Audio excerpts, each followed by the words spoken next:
isso. Bom dia, boa tarde, boa noite. A aula de hoje fala sobre misturas gasosas, pressões parciais e fração molar, que é uma continuidade da aula que falava sobre gases e seus comportamentos. Para começar, só recapitulando o que a gente viu nas aulas anteriores, a gente viu algumas grandezas para estudo dos gases, que são pressão, temperatura, volume, quantidade de matéria e massa. A gente viu que dentre essas grandezas, para a temperatura, não costumamos usar graus Celsius e graus Fahrenheit para o estudo dos gases, usamos Kelvin. Para pressão e volume, temos outras unidades que podem ser utilizadas. Gases exercem pressão quando são aquecidos. Essa foi uma coisa que a gente também viu brevemente na aula anterior. Aqui, exemplificando, temos aqui uma garrafa cheia de um certo gás, pode ser ar, por exemplo. Aqui, essa garrafa está em banho-maria. Inicialmente aqui o banho está desligado. Quando ligamos o banho, a água aquece. A água acaba aquecendo também o ar que está dentro da garrafa, que acaba expandindo, enchendo a bexiga que está aqui na boca dessa garrafa, não é? Essas setas aqui, elas simbolizam o movimento dos gases, que toda vez que colidem com as paredes da garrafa ou da bexiga, exercem pressão sobre estes. Quanto maior o número de colisões destes gases com as paredes do recipiente, maior será a pressão dentro deste recipiente. Tudo bem?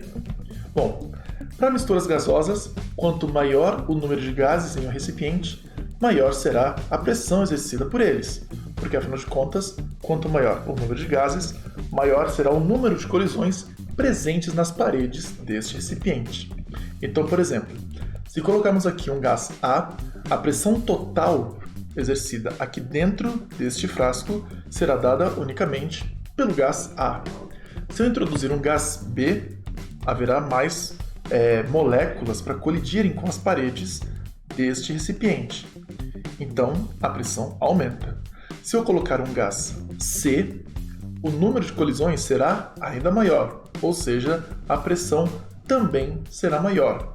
A gente pode fazer uma analogia com o seguinte: este nosso recipiente é uma sala, as moléculas são as pessoas dentro desta sala, e esse gargalo é a única porta por onde as pessoas podem entrar ou sair. Se todo mundo quiser sair ao mesmo tempo, vai ficar muito difícil por este gargalinho aqui, não é? A pressão para todos saírem ao mesmo tempo será muito grande. Bom, o que mais que a gente pode ver aqui? Pela equação de Clapeyron, a gente tem aqui o PV/nRT, só que aqui ao invés de simplesmente colocar pressão, coloquei aqui pressão total, né? A pressão total é a soma das pressões exercidas por cada um destes gases que estão dentro deste recipiente. Então aqui, pressão total vezes volume é igual ao número total de mols vezes R, que é a constante universal dos gases, vezes a temperatura dada em Kelvin. Tudo bem? Então aqui só uma legenda do que eu acabei de falar, né? PT é a pressão total dos gases, NT, número total de quantidade de matéria ou de mol de gases. Bom, cada gás pode ser estudado individualmente para se obter o todo. Então, pegando essa mistura aqui, se a gente puder dividir, né, ou se a gente pudesse isolar cada um desses gases A, B ou C dentro dessa garrafinha, a gente teria alguma coisa parecida com isso aqui, não é? Então, separando os gases de forma individual dentro daquela garrafa. Cada um deles exerce uma pressão própria dentro dessa garrafa, dentro desse recipiente. Então aqui, se vocês contarem, o número de bolinhas representa o número de mols presentes de cada gás nesses frascos. Então para o gás A temos 10 mols, para o gás B 8 mols, para o gás C 12 mols. Bom, então aqui aparece o conceito de fração molar. O que é a fração molar? Bom, se nós unirmos o todo e considerarmos as partes, a gente tem isso daqui. Então a fração molar que é dada por X a fração molar de A é o número de mols do gás A pelo número total de mols, né? Seria uma porcentagem no fim das contas. Então o que a gente tem aqui? Não possui unidade, né? Porque afinal de contas trata-se de uma conta de porcentagem. O número total de mols é dado pela soma de todas essas quantidades de mols dos gases, né? Então a gente tem aqui 30 mols nesse caso, né? Porque 10 com 8, 18, com 12, 30. Então temos 30 mols de gases no total. Para o gás A temos apenas 10. Qual seria a fração molar do gás A? Para o gás A teríamos aqui 10, que é o número de mols apenas do gás A, dividido por 30, que é o número total de mols, né? A soma do número de mols dos três gases. Então 10 dividido por 30 vai dar aproximadamente 0,33. Para o gás B, temos aqui 8 mols para o gás B, dividido pelo número total de mols, que é 30, temos aqui então 8 dividido por 30, que vai dar 0,27. E para o gás C, como é que ficaria a fração molar, né, XC, para este gás C? Tempo.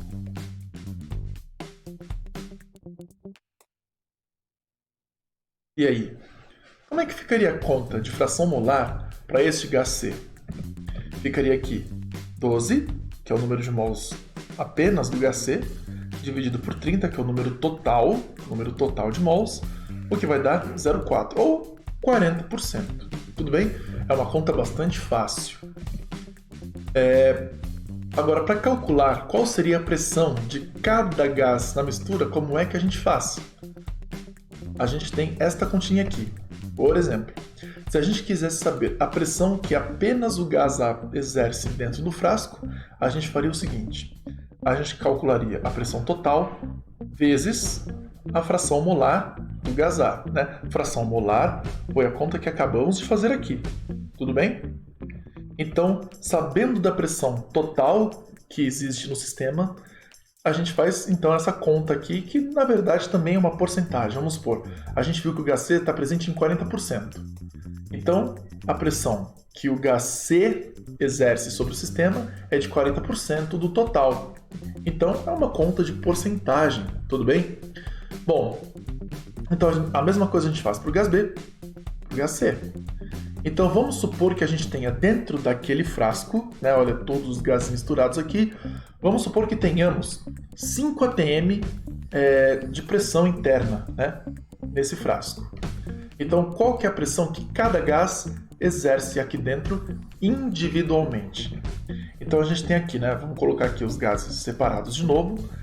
Apenas para o gás A temos 10 mols, a fração molar dele era de 0,33, né, ou de 33%. Como é que a gente calcula, então, a pressão do gás A de forma isolada? A gente faz esta conta aqui.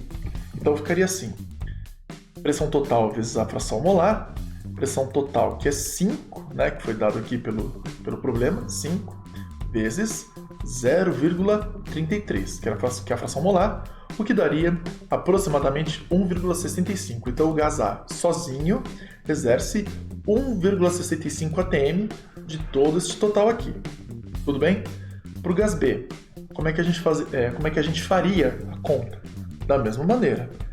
Pressão B é pressão total vezes a fração molar. Pressão total é 5, fração molar 0,27, não é? 5 vezes 0,27, o que vai dar 1,35 atm.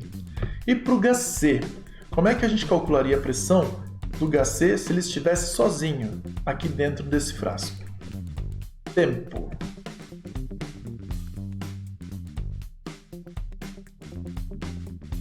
E aí? Bom, provavelmente você seguiu o mesmo cálculo que a gente viu agora há pouco, não é? A gente faria então essa conta aqui, PT, né, pressão total, vezes a fração molar de C. Então faríamos 5 vezes 0,4, não é? Então tá aqui, 5 vezes 0,4, o que vai dar 2 atm. Lembrando também que, como foi colocado um pouco anteriormente no vídeo, PA mais PB mais PC tem que dar a pressão total, tudo bem? E é o que acontece aqui, 1,65 com 1,35 dá 3, 3 com 2, 5 atm. Tudo bem? Vamos dar uma olhada em um exercício. Esse aqui da VUNESP, levemente modificado. Ele fala assim: uma mistura gasosa formada por 14 gramas de nitrogênio e 8 gramas de oxigênio ocupa um balão com capacidade igual a 30 litros na temperatura de 27 graus Celsius, né? Então, viu graus Celsius aqui, já fica esperto. Converte para Kelvin, tá? Dadas as massas molares em gramas por mol do nitrogênio, então temos aqui 28 gramas por mol, para o gás oxigênio 32 gramas por mol, e o valor da constante R, que é igual a 0,082 atm vezes litro vezes mol menos 1 Kelvin menos 1, determine a pressão em atm de cada gás e a pressão total no balão. Então o que a gente tem que fazer aqui? A gente tem que determinar a pressão de N2, a pressão de O2 e a pressão total. Tá aqui, PN2, PO2, P total. Como é que a gente vai fazer isso então?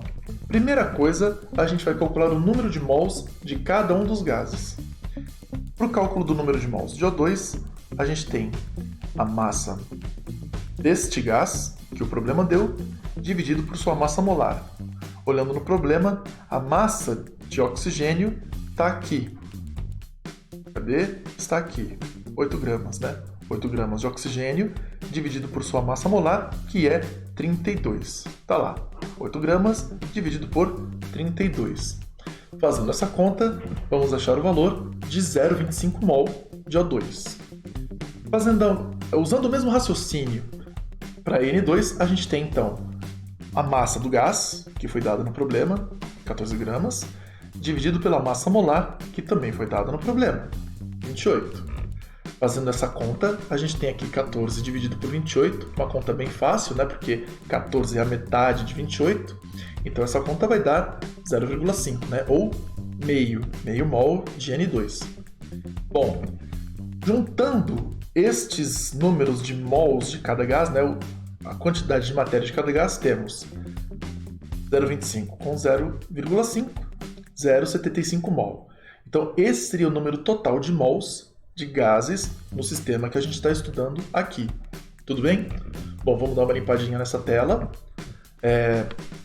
Daqui a pouco, a gente tem aqui a pressão total do sistema, pode ser dada então PV/nRT, né, a equação de Clapeyron, só colocando aqui pressão total e número total de mols, não é? A gente já pode substituir esses valores então, não esquecendo de que a temperatura tem que estar em Kelvin. Nunca esqueça disso, né?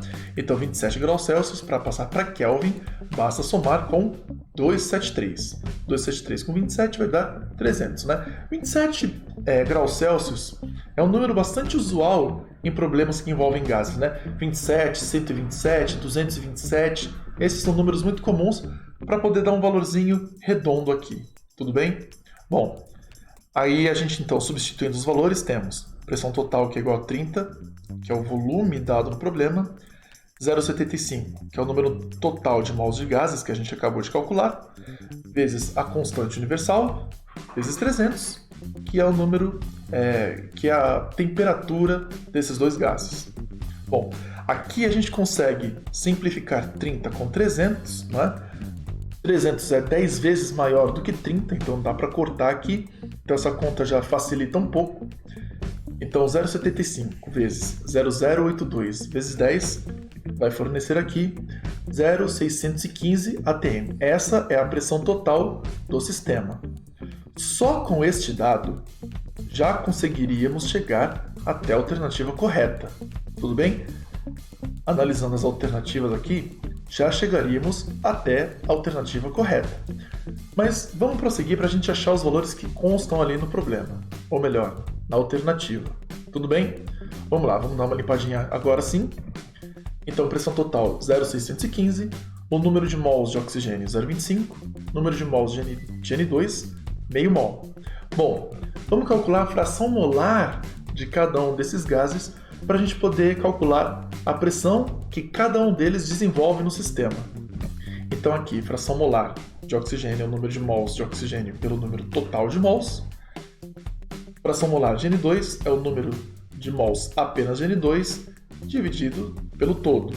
Substituindo esses valores, então aqui, número de mols de apenas oxigênio é 0,25.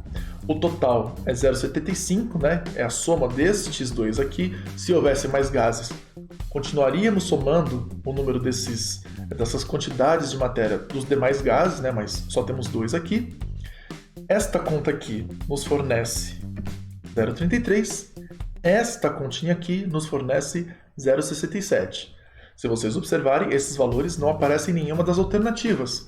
E não vão mesmo, porque esses valores não são valores de pressão parcial para cada um desses gases. São os valores de fração molar.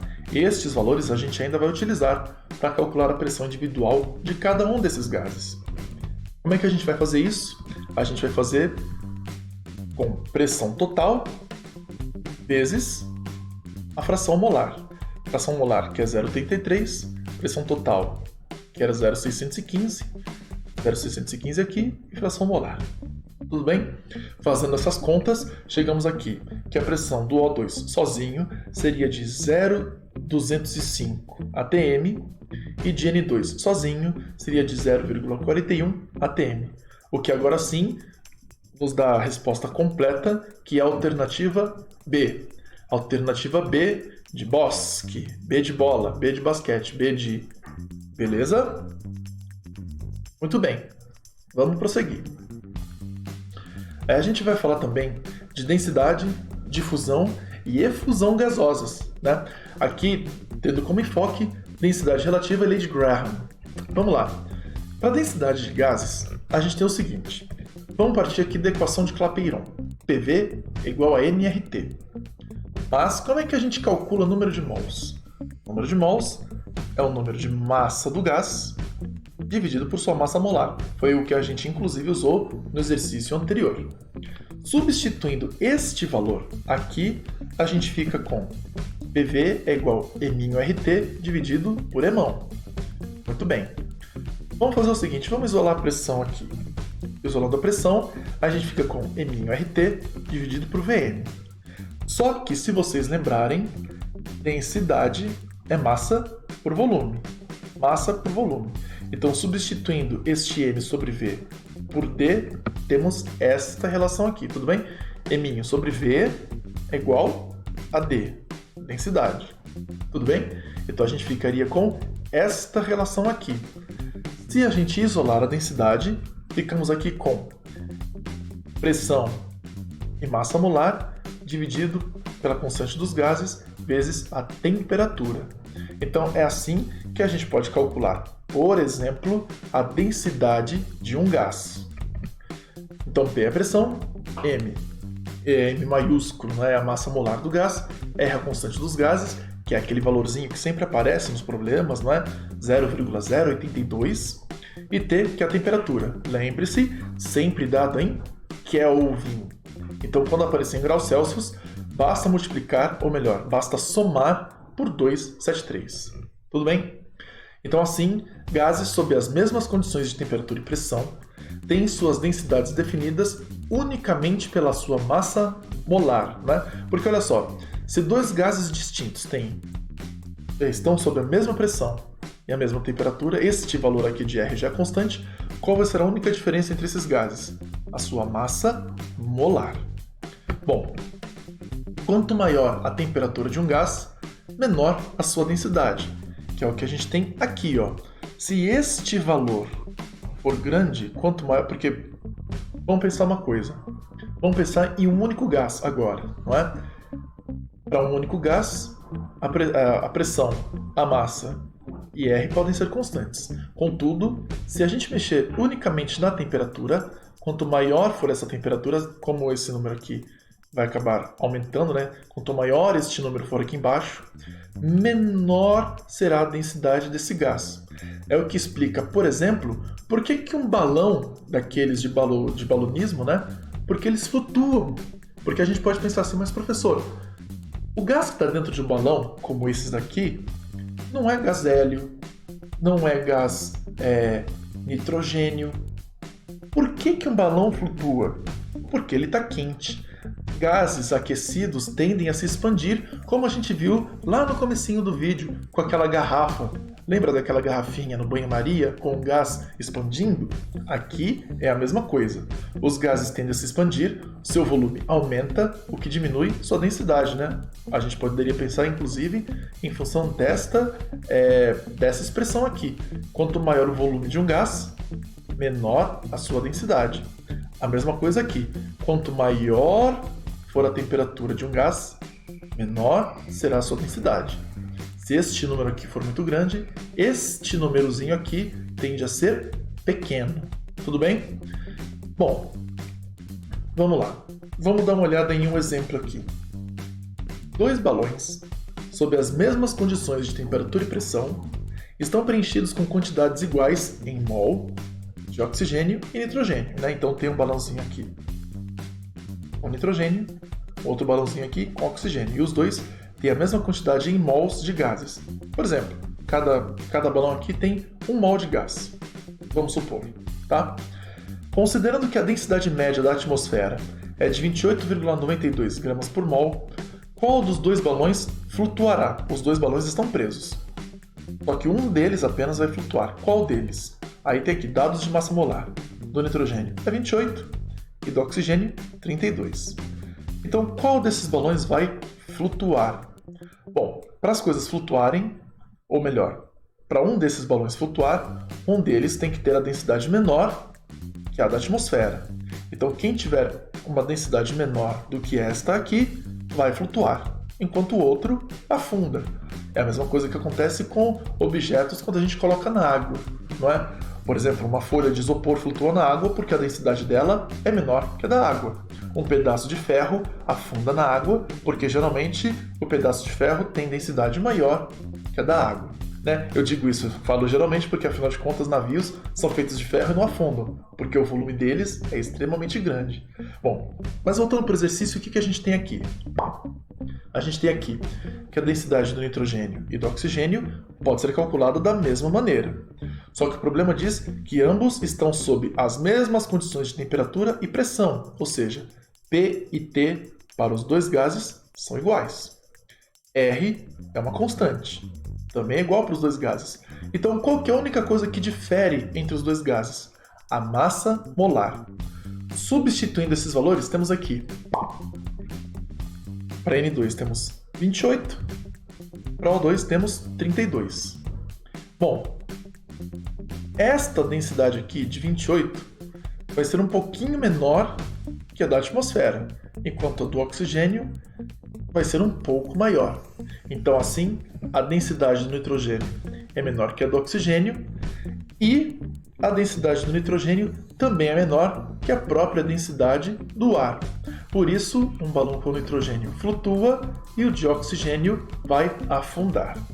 Até como é mostrado aqui na própria animação do problema. Tudo bem? Bom, vamos dar uma olhada em mais um? Vamos ver aqui sobre difusão e efusão. O que é difusão? O que é efusão? Difusão, você pode pensar assim, difusão é distribuição. Difusão é a capacidade que o gás tem de se distribuir pelo ambiente. Quando você chega em algum lugar e você sente um perfume de alguma pessoa, aquele perfume está se difundindo pelo ar, né? Ele está se distribuindo, está se espalhando. Tudo bem? Mas pensa assim, difusão, distribuição. No caso da efusão, o que é a efusão de um gás? É a capacidade do gás em escapar de um recipiente.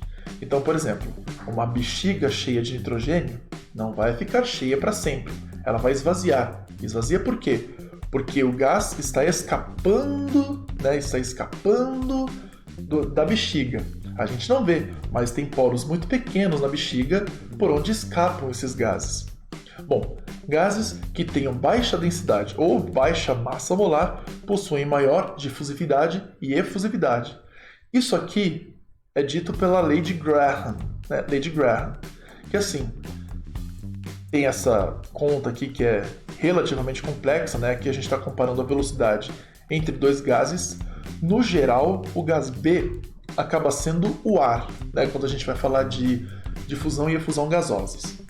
Mas funciona assim: quanto maior a massa molar de um gás, menos rápido ele vai se distribuir. A ideia é essa. Se este número aqui embaixo for pequeno, este número aqui, né, a velocidade, vai ser grande. Quanto maior a velocidade de difusão de um gás, mais rápido ele se distribui. Quanto maior a velocidade de um gás para efusão, mais rápido ele escapa de um recipiente. Uma outra forma da gente ver a difusão e a efusão está nesse desenho aqui. Então aqui a gente tem um container, né? Vamos pensar assim, a gente tem um pote que tem essa divisória e está contendo o gás na metade dele. Quando a gente abre essa divisória, rapidamente o gás se difunde, ele se distribui por todo o recipiente.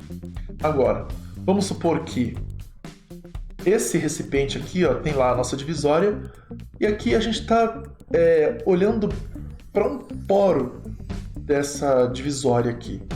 O gás tende a escapar por estes poros aqui, para preencher o resto do nosso potinho aqui. Tudo bem? A gente pode pensar nesse buraco como um poro que está presente na divisória, certo? Claro que os poros a gente não enxerga, por exemplo, em uma bexiga, em um pneu ou no que quer que seja. É só uma analogia. Tudo bem? Bom, vamos ver um exemplo aqui. Na garrafa rosa, né, essa aqui à esquerda, na garrafa rosa, a amônia, NH3, e na garrafa verde, essa aqui da direita, a ácido sulfídrico. A amônia possui um cheiro pungente característico, enquanto o gás sulfídrico cheira a ovo podre. Se ambos frascos forem abertos em uma sala e estiverem à mesma distância de um analisador, né? Olha o nosso analisador aqui, né? A carinha feliz dele. Se ambos frascos forem abertos a uma sala e estiverem à mesma distância de um analisador, qual cheiro o analisador sentirá primeiro? Bom, então os dados que a gente tem aqui são as massas molares das duas substâncias. Muito bem, pelo que a gente viu até agora, o que faz um gás, né? O que comanda na velocidade de difusão ou de efusão de um gás? A sua massa molar. Quanto mais leve ou quanto menor for a massa molar de um gás, mais rápido ele vai se difundir, né? Tá aqui na lei de Graham, né? Quanto menor for a massa deste gás, se esse número é pequeno, este número aqui de velocidade vai ser grande. Bom, então desses dois gases, qual vai ter a maior velocidade de difusão?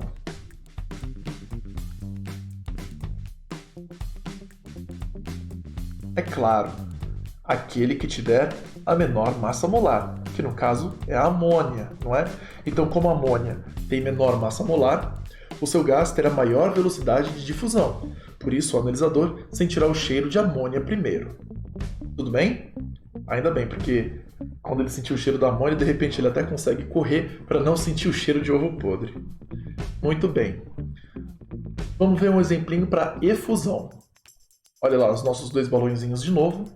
Dois balões, sob as mesmas condições de temperatura e pressão, estão preenchidos com quantidades iguais em mol de nitrogênio e hélio, né? Olha aqui, os dois gases, né? Os dois balões preenchidos com nitrogênio e hélio, né? Os dois vão flutuar. Qual dos dois balões esvaziará primeiro? Como dados, temos aqui a massa molar dos dois gases. O que vocês acham? Qual dos dois balões vai esvaziar primeiro?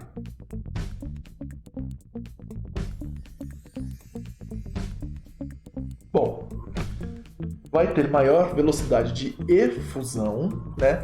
Vai escapar com maior facilidade quem tiver a menor massa molar.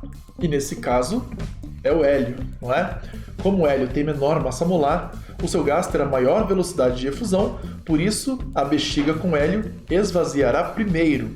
Então nesse caso aqui, o nitrogênio, claro, a bexiga com nitrogênio vai esvaziar, mas a de hélio vai esvaziar antes da de nitrogênio. Tudo bem?